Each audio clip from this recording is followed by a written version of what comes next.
order for the October 26th meeting, and the reason it's called that is that today is the 26th of October and we're having a meeting. Patton Township is a place for all. It's also a place for us to stand as we are able to pledge the flag. Allegiance to the flag of the United States of America and to the republic for which it stands, one nation, under God, indivisible, with liberty and justice for all.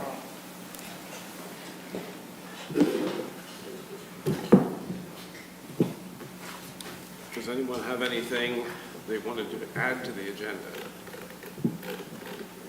Because if they did, then now would be the time to request that addition, and then we can vote on it. If not, all right, okay. Moving right along then, public comments. If you have any comments, use the raise hand feature on your device, and we'll try to notice you. And you have about 5 minutes to talk if you like, but you don't need to talk for 5 minutes. Any comments? Any fears, worries, consternation? Concerns? It does not look like we have any. No, everybody on the... It's just us. It's just us. Okay. I'm waiting to get ready. No, sorry, okay. And then there's somebody else. Oh, Sutan's, yeah. He's coming in virtually too. Okay. Hi, Sutan. Guess he's not in yet, though, right? There he is. Did I? He's here now. Hi, Sutan. Hey, Sutan. Hey. We just started and you've missed nothing. Okay. Okay, if there are no public comments, we'll move right along to presentations and public hearings, but there aren't any of those. And so the next thing is public safety, and even though we're all concerned about public safety, there's no specific issue with that tonight. Same with public works operations, and now it's time for engineering, planning, and zoning. But here we do have activity. We do have activity tonight. Thank you. This item is for the bid award for the Atherton Street traffic signal updates. This is a multi-municipal grant through PennDOT, 100% funded by the state, including 19 intersections in Patton, College, Harris, and State College Borough.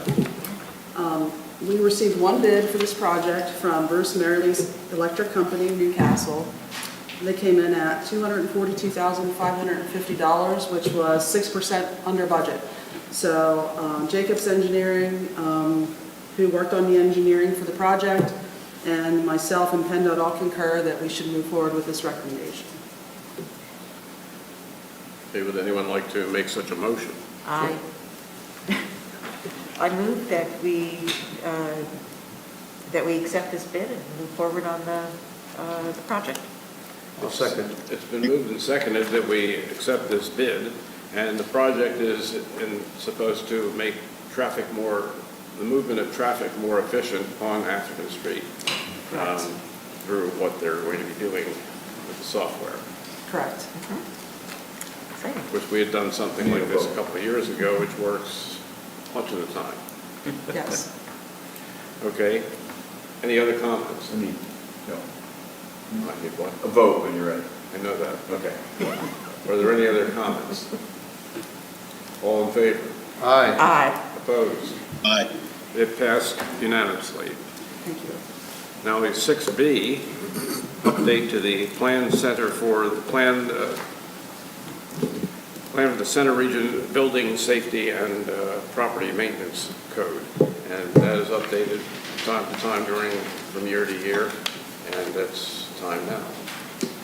Yeah, so most folks aren't aware of this part of our regulations, but it primarily deals with rental housing and fire safety, but there are a few aspects of it that do apply to all properties within the municipalities.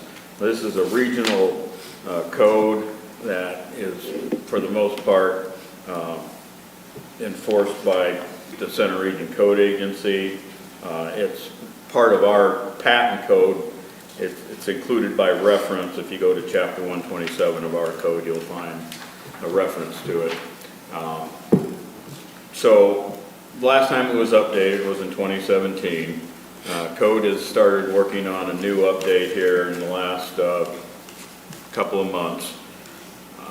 Again, I wanted to bring a couple things to the board's attention and get your input and see if you had any other issues that you wanted us to look into. As I noted, there are certain things in this code that do apply to everybody.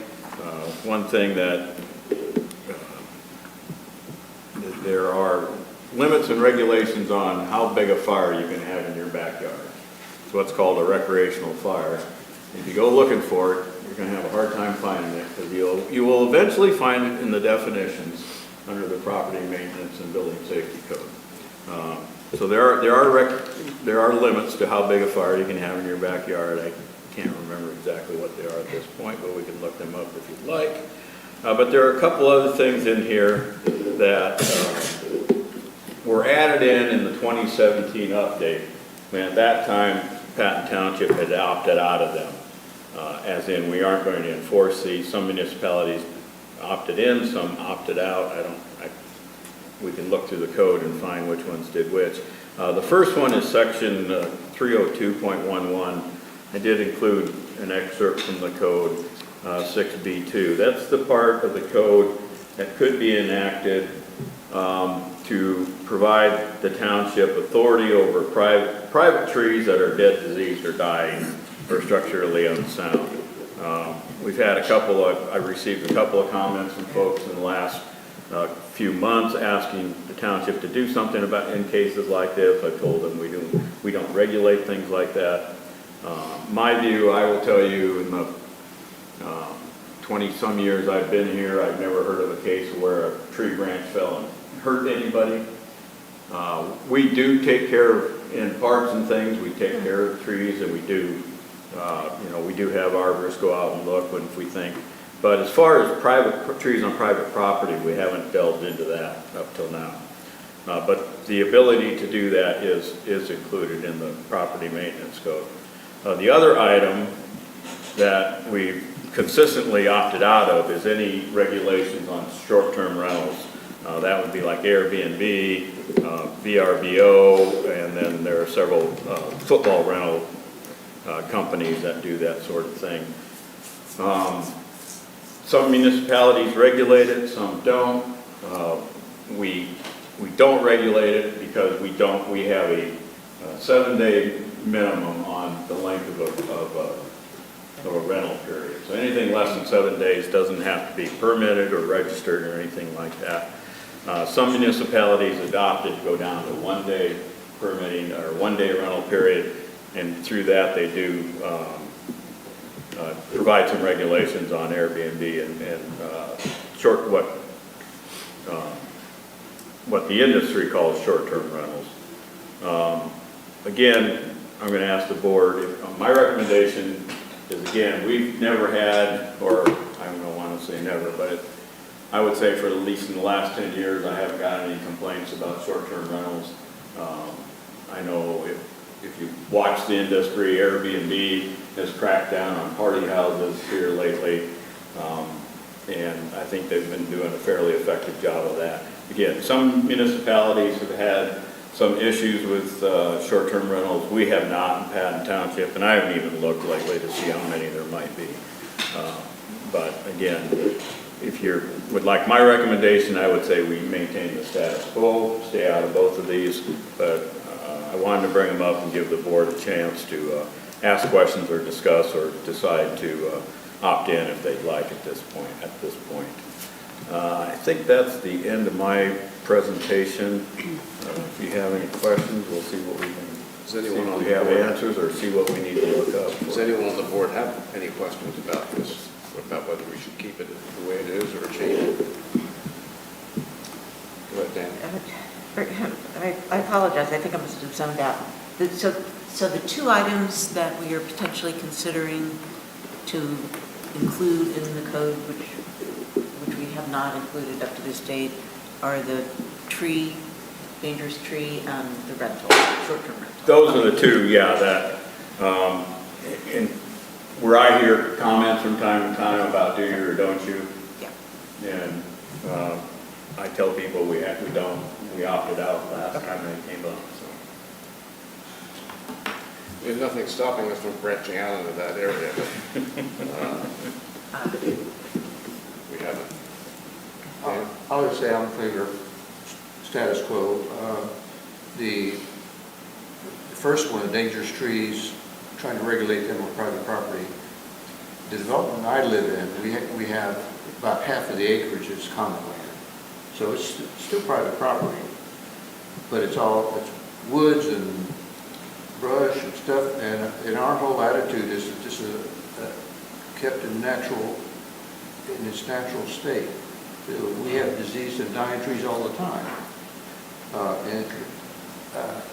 We do, as a homeowner association, we do review any trees on common land who pose any kind of a hazard or danger to roads, paths, the paths that we have throughout the development and so forth. And we take care of them. We hire a tree trimmer to come in and take those things down and remove them. I would not want to see an ordinance, us adopt an ordinance like this where someone can come in and complain about, a disease or dying tree in the common land that poses no danger or risk to anyone. But just because we have an ordinance, they feel we should take it down. So that's just my personal view regarding to where I live, and so I wouldn't be in favor of this. As far as the short-term rentals, I think most of those short-term rentals related to football use,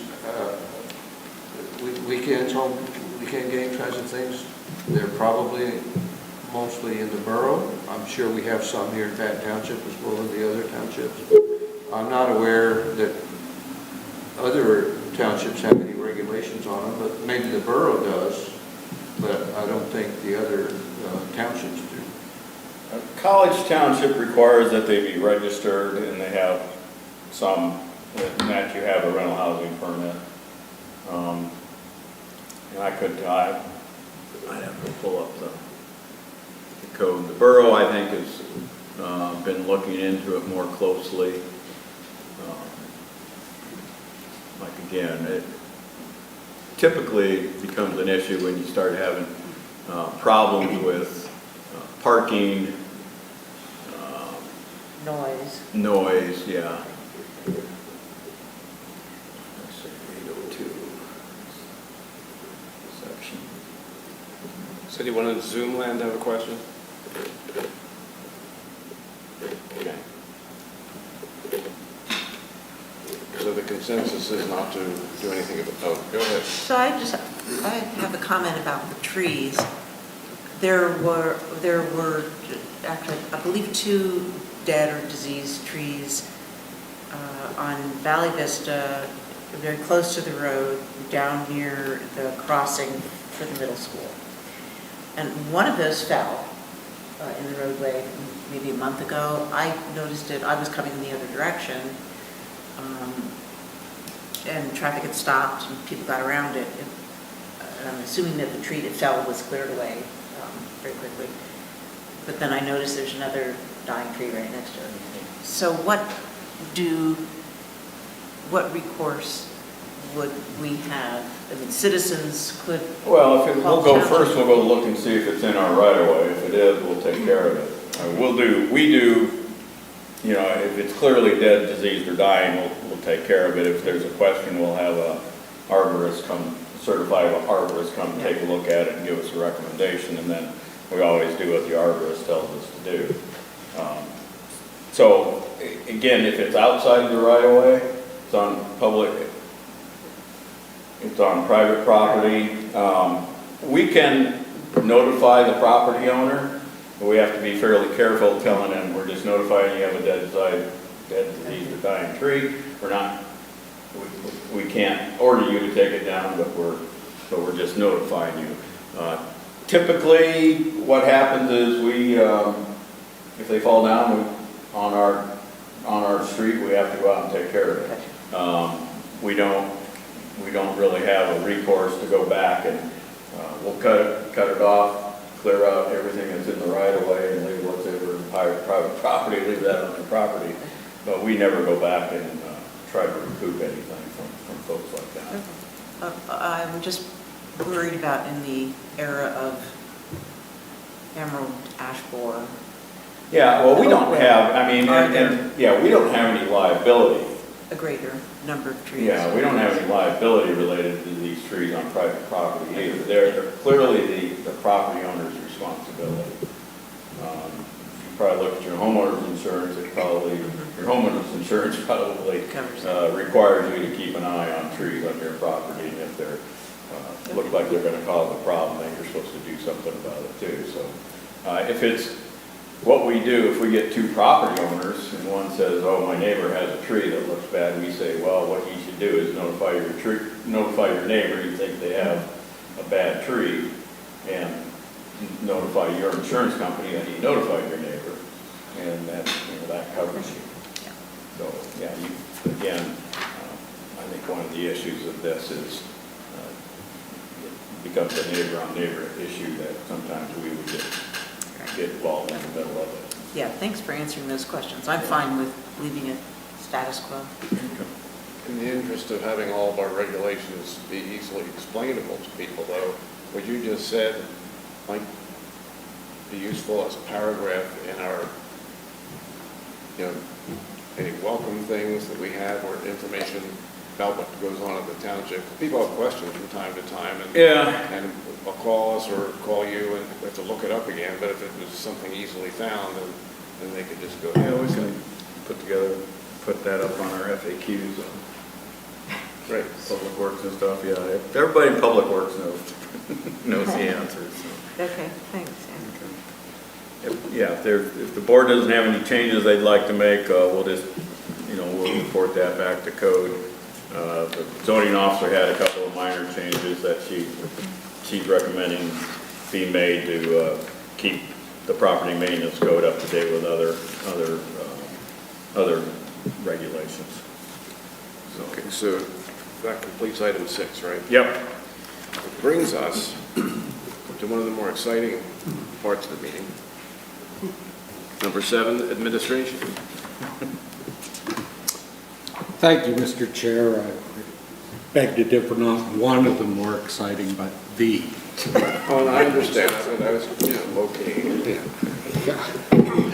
So, everybody always is excited about anything accounting oriented budgets. And this time, we're going to talk about the CIP. And the CIP, it's a tool that assists us in planning. It's a tool that assists us in planning for our future projects. So it's a forum for proposing major capital projects and significant increases in our operations, like staff increases, etc. And we look 5 years in advance. It gives us an idea of evaluating each project's justification and benefits, and it gives us an idea how we're going to fund it, and whether we're going to fund it through bonds or loans or pay as we go or wait for a grant. There isn't any bonds or loans in this CIP, but there are some grants and lots of pay as you go. The manager has his recommendation comes in 2 parts. One is the capital projects and increases in operational expenditures that he's proposing for 2023 through 2027, and a forecast of any real estate tax increases or not increases for each year from 2023 to 2027. So we have a number of ongoing projects. If you took a look at this year's CIP is about 16 or 17 pages longer than last year's, which means there's 16 or 17 new projects, but we have a number of ongoing projects. One of them is the police records management system, which has been going on for quite a while and is about to go into another phase. The bikeway development, the MS4 stormwater projects, Top Trees corridor improvements, which we have split out into Phase 1A and Phase 1B and Phase 2, so it's in 3 different phases. The Atherton and Woody Crest improvements, the Atherton Street signal improvements, our Phase 2A of Burnell Road Park, the sidewalk on Valley Vista from Carnegie to Sheets, and the Cricklewood Drive pedestrian access. I feel like I'm in the Fetterman debate here with the closed caption. I can turn it off. No, that's okay, you can leave it. So the next few slides are going to be our new projects and what those projects entail and how much they're going to be in the next 5 years. The first project is the gypsy moth spraying and surveying. This is in our CIP for $18,000 per year. It's a contingency for spraying up to 200 acres in May and June of each year, and the survey for egg masses in September or October of each year. The next project is the office door lock upgrades, where it's $23,500 in 2023, and this is to install fob sensors. Instead of using keys, we would use fobs on all the office doors, the Public Works, Engineering, Zoning, and Planning suite door, and other doors like the front doors and the back door. And Yeah, so police is already operating on Yeah. a fob system, so it'd be an extension of that to some of the other heavily used doorways. The next project is the Township Facilities Planning Project. It's a total of $195,000, and it runs from 2023 to 2025. It's to develop a multi-year plan for needed improvements to township facilities here at the Township Municipal Building. Do you have anything more you want to say on that, Doug? No, it would include several things looking, one thing, the first is to look out at least 20 or 30 years, do a population projection, see, what are going to be the needs in the next 20 or 30 years in terms of township staff, how much more snow equipment are we going to need, things like that, and then do a comprehensive look at this property here and see, we know Public Works needs more storage right now. They're pretty full, so we want to look and see if there's more we can do up there. Clearwater is probably leaving within the next 5 years, so we'll have access to that space down there. So again, we want to look comprehensively at everything. Can we do it on this footprint? If not, what are our options for increasing our footprint? And then a couple of the other things we want to do as part of that is we've had an ongoing look at where can we put solar panels. So we're thinking with some of the potential changes we might do with Public Works on replacing some of the open sheds with enclosed buildings, we designed those specifically so that we could put solar panels on those. Be a much more efficient installation than anything we currently have. One of the other main items we need to do is look forward, make sure that we have the infrastructure in place to support electric charging of vehicles for all departments for the next 20 or 30 years.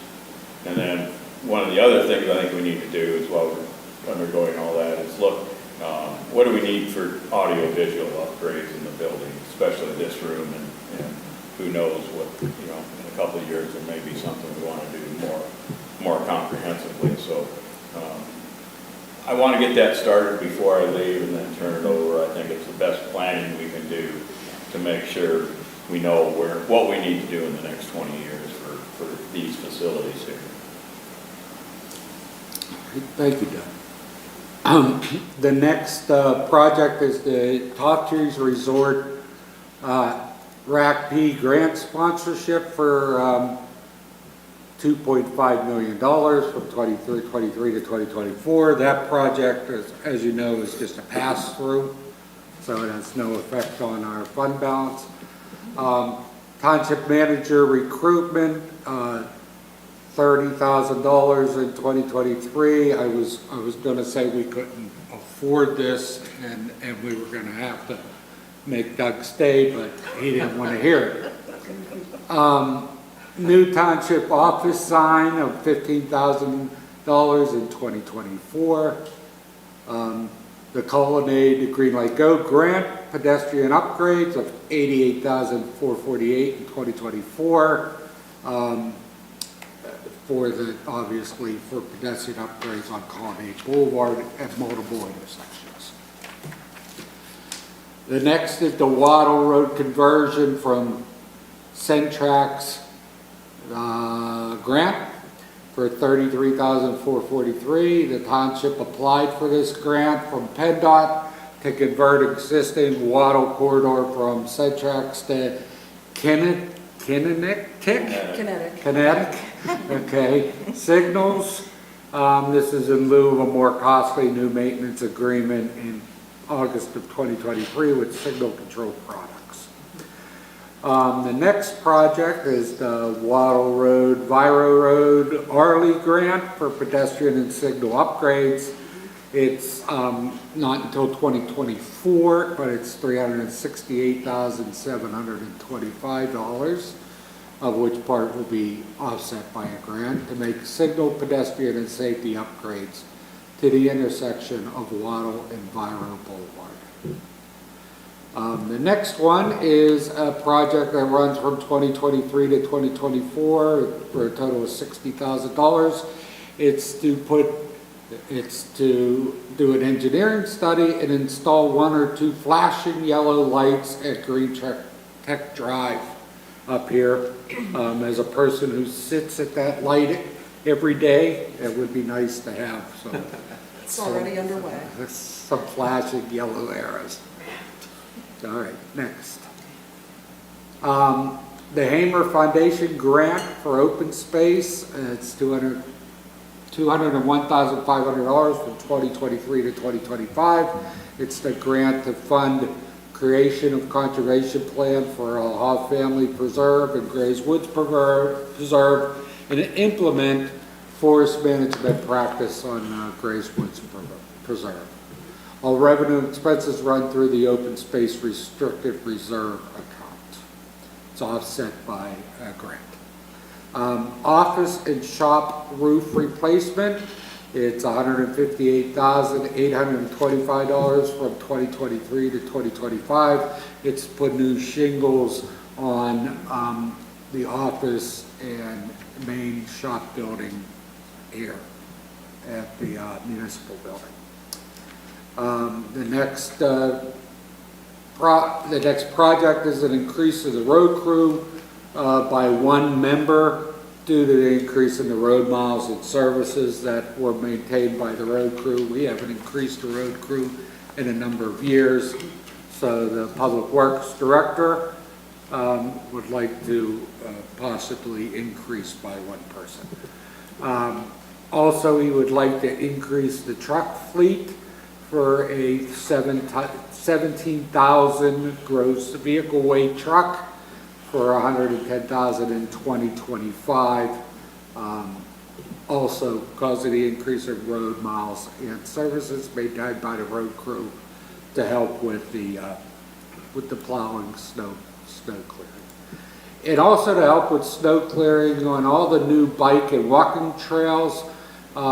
He's looking for in 2023 to add a piece of equipment that he can use for snow and ice control along with the ability to use it for herbicide applications to control vegetation vegetation on the bike trails.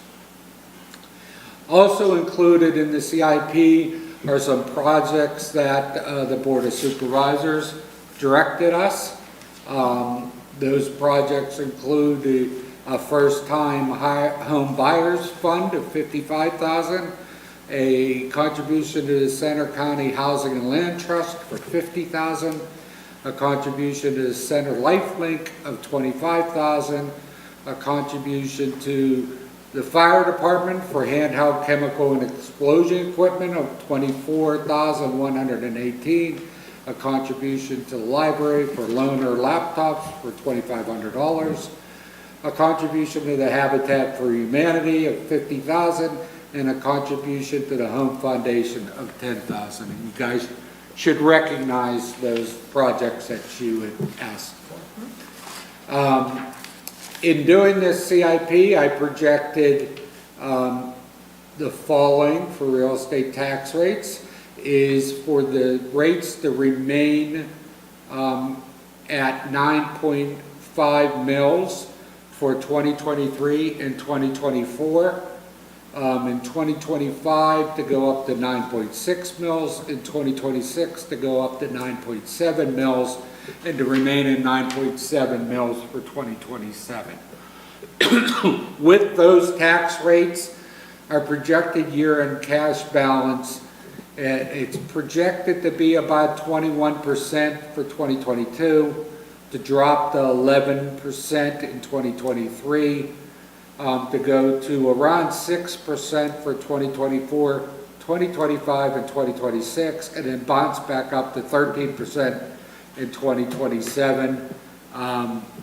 As you know, we we're trying to hit 8 to 12% in those tax rates. So some of those years are a little bit below 8, but we'll be able to work on those in the future CIPs. So I will accept any questions anybody might have on those CIPs and any changes you would like to see. With interest rates not the same as they used to be, would it be wise to go out for RFPs to the area financial institutions to see where we should park that extra money so that it gets some kind of return higher than we might be getting now? Yes, I get almost all the financial institutions in the area send me emails on what the rates are. Currently, we have it parked in a sweep account, most of it parked in a sweep account at FNB, which is very competitive. It goes up and down with the interest rate markets. So What's its rate now? the rate now is, I think, almost 3%, 2.95, somewhere around there. So I know a lot of places it's still close to zero, and I just want to avoid that. Well, yeah, well, none of the places we're dealing with most of them are in the mid twos, mid 2.5 to 2.75. So, yeah. Yeah, there's a company, what is Pliget? Pliget is an institution of it that Does does banking for municipalities. Yeah, so they're usually fairly competitive, but they Yeah. haven't been competitive when the markets were rated real low. But they're better, but they're competitive with what FMB is. Yeah, so, Larry's always looking, and I'm always poking him to look, so. And one other question is, we found out that in the Senate region, when they're trying to get a new piece of fire equipment, the order period is like, it may not come in for 2 or 3 years. Yes. And we should probably investigate for any of these other pieces of equipment that we think were in the plans for, say, 1 to 3 years down the road. Are they in a similar situation? And so should an order be placed, or if it's something that you can get fairly quickly, then no need to do that. I believe we placed the order for the police cars for next year. Yeah. And the public works equipment, some of it for next year. Leaf collection equipment we've done. Yeah, We don't normally have to pay up front like COG does, so, yeah. so we're usually not in that. But we have found that it's much better to order even road equipment for trucks and everything. If we haven't ordered anything yet, we'll get the order done before the end of the year, because there's generally, There's the an price increase. increase kicks in on January 1, so I think the last few years, any trucks or anything we've had, we tried to get them ordered in December. So, yeah, we will continue looking, yeah, we've all changed how we deal with equipment here in the last couple of years, so, or last year mostly, and it's been a struggle at times. I think Tyler, we had, and Tyler, jump in if I don't get this right, we had a hybrid SUV ordered for police. Tyler got a message from Ford 2 or 3 weeks ago, said that order had been canceled. So we tried to order another one, and they said they aren't taking any orders. So needing a vehicle, Tyler looked around, and we found a SUV with a standard gasoline engine in southeast PA, and we went ahead and got that. It was on a lot somewhere, so we will get that vehicle in for 2022. We have already ordered two hybrid SUVs for next year. Gotcha. Yeah, and remember, we did that, I think, in August, because Tyler heard that they were going to close the orders for 2023, so we went ahead and did that already. Did I get that all correct, Tyler? That is all correct, and actually our car gets delivered tomorrow afternoon, so. Can you turn the sound up a little bit? Thank you. Can you repeat that, Tyler? Yep, I say everything was correct, and our car gets delivered tomorrow afternoon. Okay, thank you. Dan?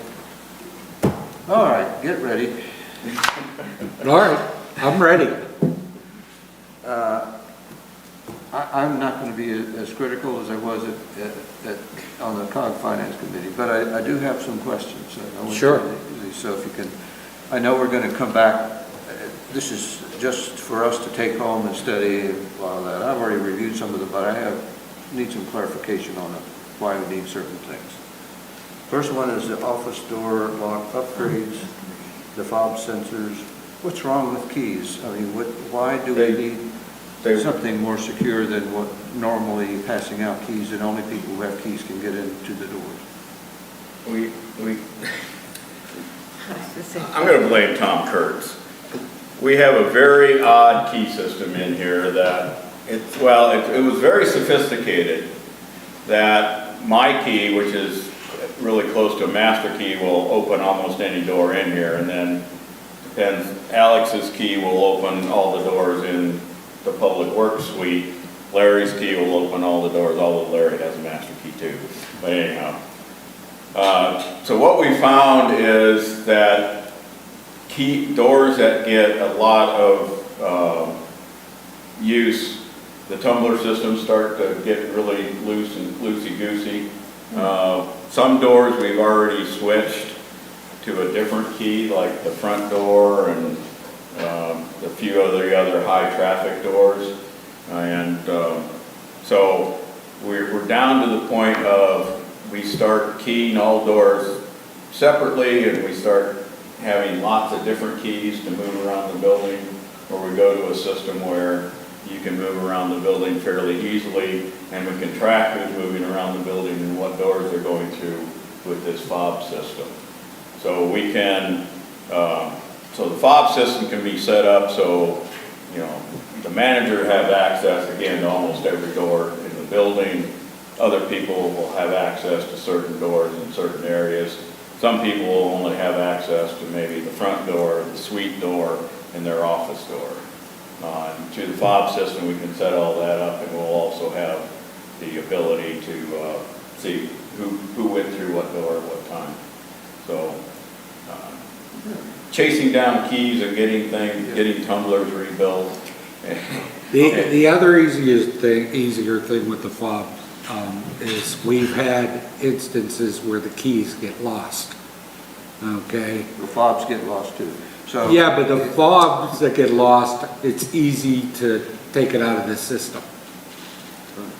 True. Do you understand what I'm saying? But So I could just say that fob's lost. No, I understand. But to replace a fob is a lot more expensive than to replace a key. Tyler? Not necessarily. I don't think so. No. We just got 5 new fob replacements. I think the cost was $20.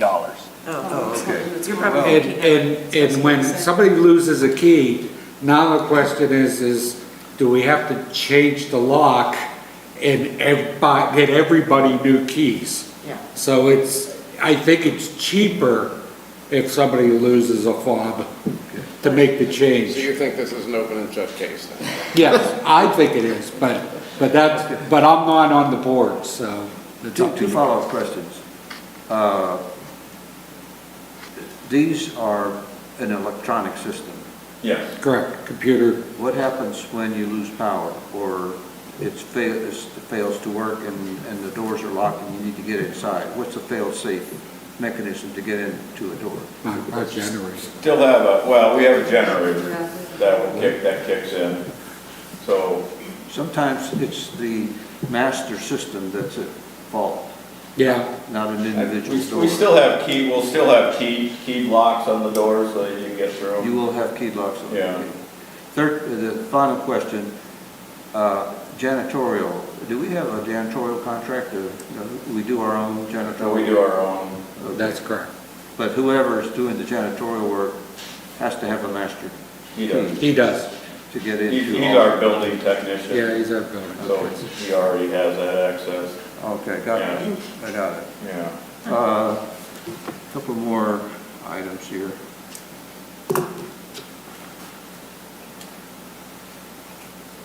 The PD 11, Tyler, the sergeant and secretary part-time, PD 12. I thought we had already approved those. Is this just a continuation? Yeah, that's a continuation, and the part-time secretary, we actually moved out a couple years. That's fine. I didn't know why they were still in there, but if it's a continuation of something That's correct. it's ongoing, that's fine. That's right. We didn't do it this year, and we're just keeping it in there. Chief Jolly, the K-9 system, K-9 unit. In your funding sources, you did not project any kinds of grants or donations. I know we've talked about this when you first brought it up. And I gave you a contact information for the, I think it was the Patton Township Police Department, because they have a K-9 unit. And they had a demonstration at a PSATS meeting a couple of years ago. And I talked with the sergeant in charge, and he said a huge part of their budget for their K-9 unit is funded by donations from the public. That it turns out that the public it's easy to get money to pay for dog care, you know. And the public seems to respond very well to those kinds of things. So, Chief, I'm hoping you're considering setting up some kind of a fundraising program once your K-9 unit is established to see if we can get donations from the community. Yeah, certainly, a couple other funding sources to help hopefully offset some of those costs. Number one, we'll be reaching out to the district attorney's office here in Center County with some of the drug forfeiture funds. We're going to look to hopefully have them fund the K-9 and the training for the handler. And there are some grants out there for equipment that is needed for inside the vehicles, for the outfitting for the vehicle. So, yeah. An increase, and, you know, we're all in the midst of trying to do our own budgets at this time too. So if we can separate those things in time, I think, you know, nobody will feel rushed like we do now. And again, we'll have a much better sense of, you know, what's our fiscal. Yeah, we can plan for Yeah. a bigger increase in COG if they need a bigger Yeah. increase. We have a time to work that into how we would handle that in our budget. But you're right. In the case that would do that, if they would move to September 30th, they would have 1 year, that would be a 9-month year, that they would budget it for 9 months, they would do their finances for 9 months, they would have a 9-month audit, and then it would roll into a 12-month Yeah, Yeah. okay, thank you. And Dan, we have you to thank for helping to get COG 1 reined in the last couple of months. Thank you. Well, thanks for the positive comments. Certainly, it was not a, what's the word? I was looking out for not only us, but I guess for the citizens. It just, that whole process where where we stopped using what was called before a cap, giving the agencies a cap, you have to meet this cap. I don't like that word. I started using target or guidelines or whatever. We should have predicted that this was going to happen. Yep, we did. When you tell them, just tell us what you want. You're not giving them any limits. Okay, I want this, I want that, I want a horse for, a pony for Christmas. I want a 2-week vacation in Hawaii. Come on. Anyway, I think the Finance Committee, and I assume I'll serve on it again next year if nobody else wants to take over. We will probably have a discussion of how to change the process so that we'll probably re-implement some kind of a target for the agencies to consider. And if they want more than their target, they're going to have to do like they did this year. They'll have to justify every single new staff person or program. And the Finance Committee will say thumbs up or thumbs down. I think that worked well for us this year. Yes, I think that you handled that whole situation perfectly. It was necessary. I think that I was afraid that you were going to be stuck out there on an island by yourself, and that could have happened. But I think you were convincing enough that you got the other municipalities to go along with you, and it was definitely needed. The 16%, 16.8% was that we would have been talking about a whole different thing tonight with the CIP. Yeah, well, my sense was no one on the committee would have agreed to a 16.8% increase. And just saying, bless you, yes, okay, whatever you want, we'll pay for it. No, none of us felt that.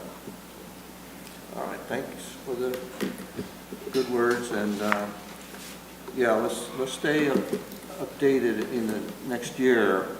I want to stay updated, especially if the managers decide to come together again, Doug, and produce some kind of a joint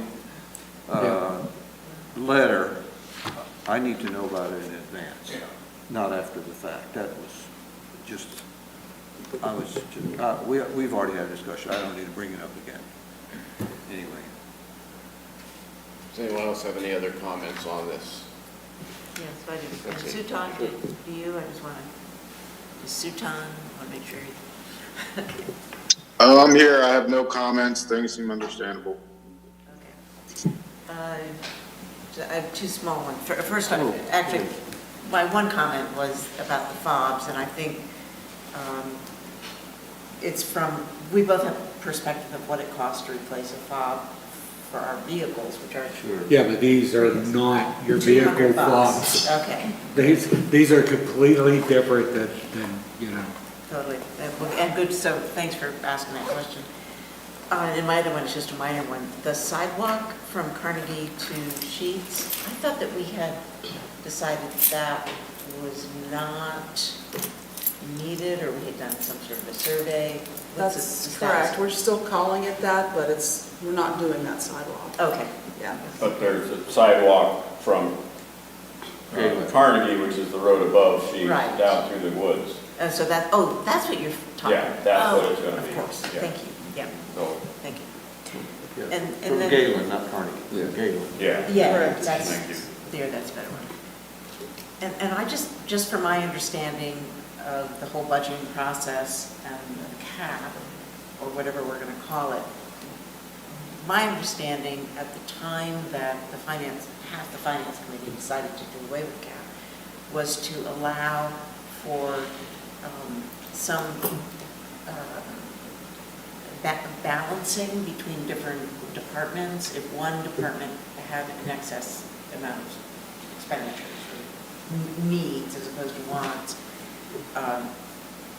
whereas if everybody was working towards a cap, some departments would be working towards some wants, and others would be working more in the area of needs. But I think the end result was there was just no reining in at any.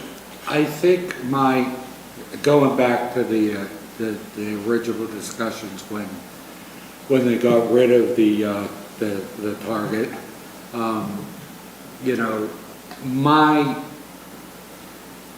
my philosophy on the target always was, and I have addressed this with the finance director at COG, is that, yeah, you have a target. Maybe that target is in this year 8%, I said. But if you come into me and you say, here's my 8%, but I have these other things that have to be done, okay? You can defend those other things, okay? But if you come in with just an outright 16.9% and everybody sees it as, I always told them, show me, this is what the budget, this is what I'm finishing up at of 2022. This is what I expect to finish. This is the inflationary effect of all those numbers, and these are all the things I want to add on to it. So the inflationary effect, we don't need to discuss. We only need to discuss the special add-ons that you're doing. That's the way I always did my budgeting in the past, and that's kind of what the CIP is. It's the add-ons that we're going to show. So I still do my budget for here as I start at September 30th. I extrapolate from those numbers what I expect 2022 to finish at. I have an inflationary increase over 2022 to 2023 because I know wages are going up a certain percent, utilities are going up a certain percent, and then I have my extra projects, and then that's where I should be, and I should be able to defend my extra projects. I mean, unless inflationary items, if I tell you that the wages are going up 6% because that's what we decide, and you tell me no, they can only go up 3%, then we have a different discussion of where we're gonna cut employees if we're not gonna give everybody a 3% increase. We're gonna give them 6%. There's bigger discussions that have to be made. But at least this is where we finished 2022, this is the inflationary, and this is what I'm adding on to it. And let's spend our time talking about what I'm adding on. And that's what I tried to explain to the finance director at COG. And, they don't really talk about that in those ways. Well, they did follow the directive. Right? Yes, they did. Yeah, and basically, they'll do what we ask them to do. Yes. So, and they did, and They'll do what you ask them to do. They won't do what I I ask. understand. Yeah, it's us. So if we give them the process, here's the process I want you to follow, and it's going to be different from what you've done before, we've asked you to do before. So they'll follow that process. Yeah. Well, thanks for the ask. I really liked the final meeting we had, where we had every item listed, and we went down that list and said, yes or no, live or die. Yeah. That was it. Okay, before moving to 7B, anyone have anything else to add to this discussion? Seeing no such call. 7B is the November-December board meeting schedule. It's all written out here, but basically, the first meeting that would have been on the 2nd is not going to be held. There are no new items. That's the board's desire. Right. These are all suggestions, but then the 9th is regular meeting, the regular meeting for us, and we'll get the preliminary budget. Is that right? Yep. Okay. And that's it. Now, the 16th, I'm giving a talk in Philadelphia at the Broadcast Pioneers of Philadelphia on that day. If it's a noon thing, it's possible I'll be back during the evening meeting. I'll try to, but I don't need to be here if we have a quorum. And then the next one is, assuming everything runs smoothly, then the next meeting actually wouldn't be until December, when we pass the final budget. And what I will say is that it may be colder at that time than it is now. Oh, is that your expert opinion? No, it's a wild guess. And then there's the reorganization meeting that occurs the first Monday in January, except this time it's not on a Monday. It's on a Thursday, right? Tuesday, the day after Monday, but it's the same time, 4 o'clock in the afternoon. And the reason for that has always been that 4 o'clock in the afternoon is 2 hours after 2 p.m. and 2 hours before 6 p.m. That makes sense to me. So we're up to number 8. Yeah, so is the board's desire to cancel the November 2nd meeting? By consensus, then we'll do that. Consent agenda. We're up to the consent agenda. Does anyone see anything there that needs to be pulled out and discussed separately? So I move we approve the consent agenda. It's been moved. Is there a second? I'll second Been unless Tom seconded. wants to. Any discussion? All in favor? Aye. Opposed? Okay, that passes then. The next item is the all-important and exciting manager's report. We provided a donation to First Night State College for the upcoming New Year's celebration, sponsored 2 one-block ice sculptures, so they have provided a thank you for that. And then there was also a statement from Harris Township regarding their views on the project being called the State College Connector. Next, under announcements, I had the third quarter housing starts graphic where we look at number of housing starts in the prior 12 months. And as expected, it's starting to turn back down with the increase in interest rates for mortgages.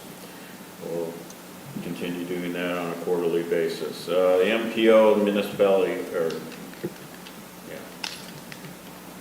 Metropolitan Planning Organization, excuse me, which does funding for highway projects in the county, is looking for comments on their public participation plan. There's a meeting coming up in November if you want to provide comments. Just DEP says we're still under drought watch in Center County. We'll keep you updated on that. And in terms of schedule, township offices are open on November 11th, which is Veterans Day. Thanksgiving, we're closed November 24th and 25th, but we are open on the Monday following that. And we'll be closed for Christmas on December 26th. And encourage everybody to vote by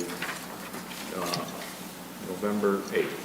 On the MPO situation, just in case anyone wasn't aware, that the big talk has been about the State College Connector project. It's called the State College Connector project, but the borough itself, the university itself, and the western townships in the Center region are not officially part of that. And I think that, in my opinion, that was a mistake. But there is a way to still have input, and so if anyone has any suggestions or input, I think that this is an issue that could affect people all the way to Phillipsburg and Clearfield, and to Tyrone and Altoona because of the connections of 99 and 322. And I also have the opinion that there should be a 4-lane limited access highway as the main trunk of that line. Some people would like to see something like Atherton Street all the way out to the Seven Mountains. And while I understand why they're saying that, I don't think that's a good idea.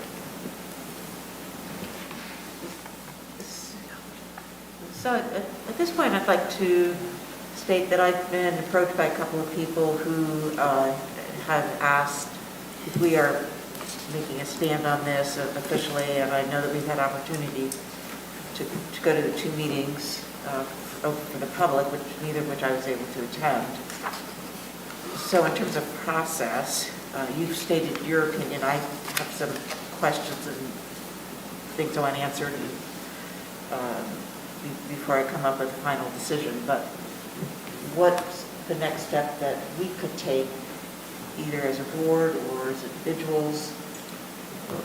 Well, I think as individuals, PennDOT has a website dedicated to this project, which there's probably some mechanism through that to provide comments. I think as a board, if you want to make a joint statement, you'll have to have that discussion here at a future meeting. Okay. And see if you can come to some sort of consensus or meeting of the mind, and then you can craft a statement. Okay. So maybe I'll talk to the chair, and when she comes back, and maybe that second meeting in November would be for, so obviously the first meeting we're reserving for only the budget. The 9th is a regular meeting. Pardon? The first meeting is a regular meeting, so maybe that. No, the 9th is budget only. No, that's, the 9th is budget only. And then the 16th would be regular meeting. Okay. So really appreciate if that could be done sometime where you could have a say. I mean, the first decision might be, do you want to talk about it or not? I That's right. guess that's what I was proposing. Well, that's what you do want to talk about. But I was going to talk to the chair, and then, or I can suggest it now. She doesn't have to be involved in everything, but I usually just run it by her first. I mean, if you'd like to see it on the agenda on the 16th, We can all- we'll put it on there. Yeah. If the 3 of you want to But I think forward that's you. probably the first opportunity that we have, and I just want to make sure Yeah. that will be timely enough so that we can have, whatever we come up with will have an impact in the procedure with PennDOT. It's up to you. Tell me what you want to do. No, I'm just saying, I'm asking you, is that timely enough, or should we have, the other option would be to have a special meeting to discuss it. I don't think that we need that. Well, Again, there's no time frame. okay, PennDOT has not asked you for any comment, right. so And will you're they- under no obligation to make a statement. So again, it's Well, right now, 100% discretionary for the 5 of you to decide which. right now their one to do. intent is a 4-lane limited access. That is their proposal today on one of those But if 3 if alignments. other municipalities push hard against it and we haven't said anything, I think that'd be a shame. I've been thinking about this actually since I was a freshman here in 1965, and the majority of the trip was on 2-lane roads. And now, if you take 322 from Atlantic City where it starts, Atlantic City Expressway, Turnpike 322, and then you get on 80 and go to San Francisco, the only 2-lane section is the one that exists right now between here and Seven Mountains. And with the area growing the way it is, I think that leaving it as a 2-lane or as a slow route is a mistake. Doesn't mean it has to be something elaborate, doesn't mean it has to take a lot of houses and stuff, I don't want to see that. So are you basically agreeing with, right now in your What conversation, they've with what proposed. Harris has come up with Harris Township? Right, and they don't want it. What? I don't think they want the 4-lane road. They want the limited 4-lane access. limited access. No. Or they want the 4-lane access road, all access road, yeah. Well, That's- I mean, There's others in here. Pardon? Their letter is in the packet. That's what I'm referring to. My understanding of it is they just want to take 322 as it is and add 2 lanes to it, to make it a 4-lane highway. 4-lane divided highway with Divided. minimal medians, roundabouts, or other left-hand turn alternatives, and most importantly, a reduced speed limit through the corridor. I was just asking you, Elliot, if that was your, No, I don't agree with that at all. you don't agree with I that? understand why they want it, Oh, okay. but I don't think from a regional or national. So you're calling for 4-lane limited access, I think? Okay. Gotcha. I'm just clarifying. And whatever mitigations can be done on that road so that it bothers the fewest people next to it. Oh, yeah, obviously, yeah.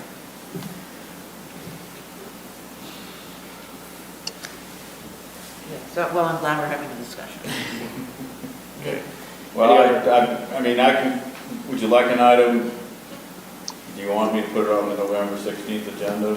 I would like that, please. Okay. I may have to submit something in writing before that then. Okay, so I'll All right. add that to the November 16th. And anyone else who has comments on that, please let us know. I mean, if everybody disagrees with me, I want to hear that too. Yeah, yeah. I just want to have the discussion. I Sure. haven't put it on the front burner, and I apologize for that, but I think it's important that we do. Is there any information we can bring to that discussion? It would be helpful. We can give you what PennDOT has. Yeah. We'll give you Pretty the much Harris so. Township Yeah. statement also. And I'll do my own looking into things. To me, that what's they're proposing is what we see if you go down to Altoona, Pleasant Valley Boulevard and Valley View Boulevard. They're essentially limited access, but they're not I-99. They're not I-80. They're not really interstates. And if you are trying to get from here to Philadelphia or Harrisburg as expeditiously as possible, having a bottleneck when you first get out of State College to me is it's our only opportunity to prevent that.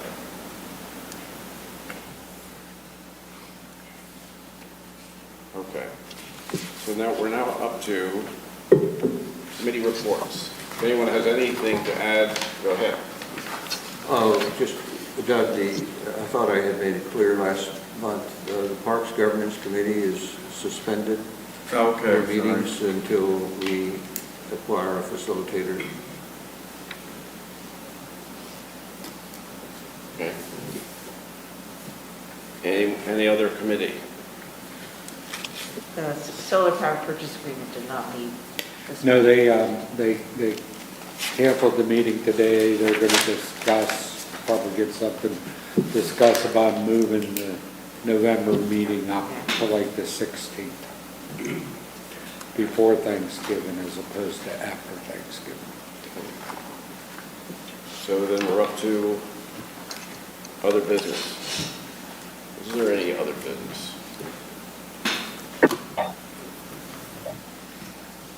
Someone have a question? Let's see who it is. No one? Nope. Then I'll entertain a move to adjourn. So moved. It's been moved and seconded. Second. All in favor? All right. We're done.